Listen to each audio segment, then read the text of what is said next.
त्रेता युग में राम और रावण के बीच युद्ध के बाद जब भगवान श्री राम अयोध्या लौटे तो उन्होंने अश्वमेध यज्ञ का आयोजन किया। यज्ञ करने के बाद घोड़े को स्वतंत्र रूप से घूमने के लिए छोड़ दिया गया, जिसके पीछे यज्ञ कर रही राजा की सेना थी। जब यह घोड़ा दिग्विजय यात्रा पर निकलता था तो स्थानीय लोग इसके लौटने का इंतजार करते थे। इस अश्व के चुराने या इसे रोकने वाले नरेश से युद्ध होता था। यदि ये अश्व खो जाता तो दूसरे अश्व से यह क्रिया पुनः आरंभ की जाती थी। जैसे एक बार लव और कुश ने अश्वमेध का घोड़ा रोककर श्री राम को चुनौती दी और फिर हनुमान जी युद्ध के लिए गए। लव कुश से युद्ध के दौरान हनुमान जी समझ गए थे कि वे कौन हैं, इसीलिए उन्होंने अपने आप को लव और कुश के हाथों बंदी बनवा दिया। फिर बाद में लक्ष्मण आदि युद्ध में गए और हार गए और अंत में श्री राम गए। अश्वमेध घोड़े के कारण ही शिव जी का जब हुआ हनुमान जी से प्रलयंकारी युद्ध। आज इस कड़ी में हम आपको उस कथा के बारे में बताने जा रहे हैं, हनुमान और वीरभद्र का प्रलयंकारी युद्ध। महावीर हनुमान और वीरभद्र दोनों ही देवों के देव महादेव रुद्र अवतार हैं। जहां वीरभद्र की उत्पत्ति प्रजापति दक्ष के विनाश के लिए भगवान शिव ने अपनी जटा से की, वहीं हनुमान का जन्म त्रेता युग में प्रभु श्री की सहायता के लिए हुआ। पुराणों से हमें दोनों की असीम बल और शक्तियों का पता चलता है। क्या होगा अगर ये दोनों ही आपस में टकरा जाएं? वाल्मीकि रामायण के उत्तरकांड में हमें एक ऐसे ही कथा की जानकारी मिलती है। बात उन दिनों की है जब श्री राम अयोध्या लौटे और एक अश्वमेध यज्ञ किया। अश्वमेध घोड़े के कारण ही हनुमान और वीरभद्र में प्रलयंकारी युद्ध हुआ।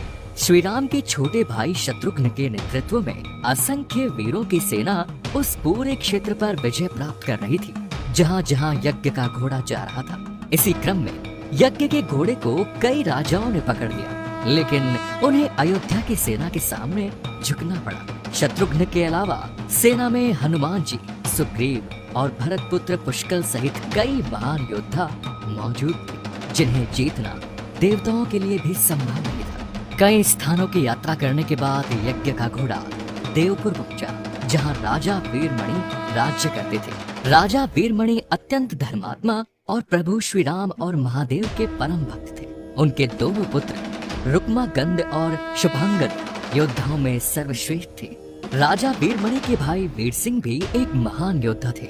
राजा वीरमणि ने तपस्या करके भगवान रुद्र को प्रसन्न किया था और महादेव ने उन्हें उनकी और उनके पूरे राज्य की रक्षा का वरदान दिया था। महादेव द्वारा सुरक्षा देने के कारण किसी को भी उसके राज्य पर आक्रमण करने का साहस नहीं होता था। जब घोड़ा उनके राज्य में पहुंचा तो राजा वीरमणि के पुत्र रुक्मानंद ने उसे बंदी बना लिया और अयोध्या के सैनिकों से कहा कि उनका घोड़ा हमारे पास है।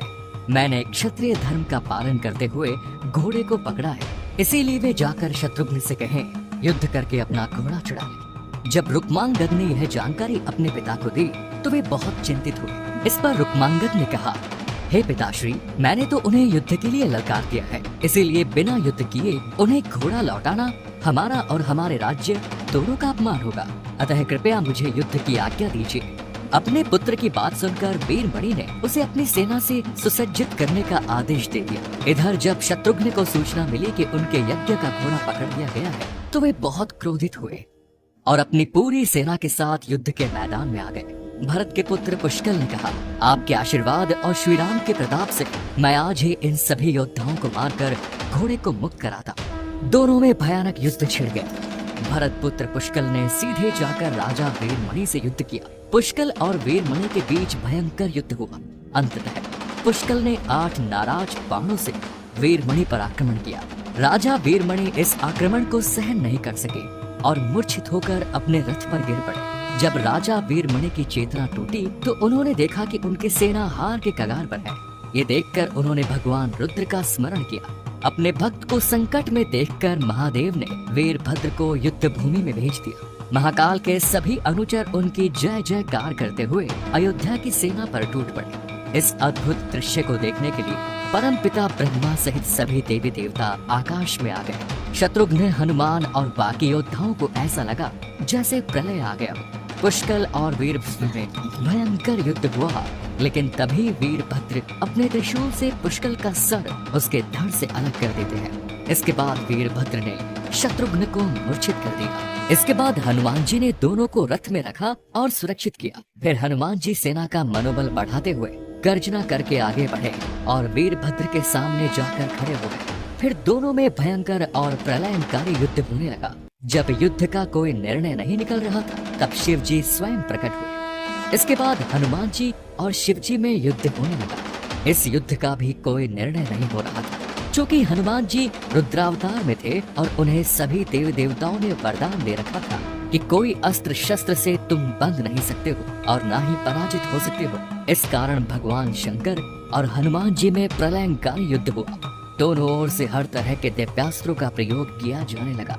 हनुमान जी के पास शिव जी के हर दिव्यास्त्र का तोड़ था। युद्ध भयानक से भयानक होता जा रहा था। यह देखकर भगवान राम वहां प्रकट हुए और श्री राम जी ने हनुमान जी को समझाया कि आप किससे युद्ध कर रहे हैं। शिव ही राम है और राम ही शिव है। यह सुनकर हनुमान जी को शिव में ही राम का रूप नजर आने लगा। यह देखकर वे अपना युद्ध रोककर भगवान शिव और राम के आगे हाथ जोड़ कर खड़े हो गए। हनुमान जी के पराक्रम को देखकर भगवान शिव बहुत प्रसन्न हुए और हनुमान जी को मन चाहा वर मांगने को कहा। इस पर हनुमान जी ने कहा, हे प्रभु, यहाँ इस युद्ध भूमि में भाई भरत के पुत्र पुष्कर सहित असंख्य योद्धा वीर गति को प्राप्त हो गए। कृपया उन्हें जीवन दान दे दीजिए। महादेव ने मुस्कुराते हुए तथास्तु कहा और पुष्कर सहित दोनों पक्षों के सभी योद्धाओं को जीवित कर दिया। इसके बाद उनकी अनुमति से राजा वीरमणि ने यज्ञ का घोड़ा श्री राम को लौटा दिया और अपना राज्य रुक्मांगद को सौंपकर वे भी शत्रुघ्न के साथ आगे बढ़े।